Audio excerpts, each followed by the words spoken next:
ભાઈ આપણે આવો સેમ ટુ સેમ શર્ટ જોઈએ. આવો સેમ ટુ સેમ શર્ટ તો નહીં હોય ભાઈ. શું નહીં હોય? આ શર્ટ તમે આકાશ પાતાળ માંથી ગોતો. હું આ શર્ટ ના 10,000 રૂપિયા આપવા તૈયાર છું. અને કાંઈ વાંધો નહીં ભાઈ, તમારે હાટું આવો સેમ ટુ સેમ શર્ટ ગમે ત્યાંથી લઈ આવીશ. તમે કાલ આવીને લઈ જીજો. હા તો કાંઈ વાંધો નહીં, કાલે આવું.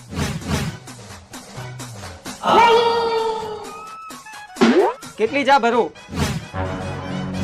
તું ચા પછી ભરજે. ત્યાં પહેર્યો એ શર્ટ તું ક્યાંથી લઈ આવ્યો? આ શર્ટ ભાઈ, આ શર્ટ હું કાલે જ રવિવારી માંથી લઈ આવ્યો. અને તારી ચાની હોટલ ક્યાં છે? ચાની હોટલ આગલા ચોકમાં જ મેં નવી કરી છે. તું આ શર્ટ મને આપ, કેટલા રૂપિયા આપું તને? આ શર્ટ તમારે જોતો હોય ને તો તમારે મને 5,000 રૂપિયા દેવા પડે. 5,000 રૂપિયા? હું આ શર્ટ ના 10,000 રૂપિયા આપવા તૈયાર છું. હાલે 4,000 રૂપિયા. આ લ્યો આ શર્ટ. કેટલા રૂપિયામાં શર્ટ બટકાવ્યો એને? 4,000 રૂપિયામાં. હા તો બેના ભાઈ કેટલા રૂપિયા આવે? 2,000 રૂપિયા. હા તો આજનું 2,000 નું રોજ પડી ગયું છે. હવે કાલની વાત કાલે. હા ભાઈ, જવા દે.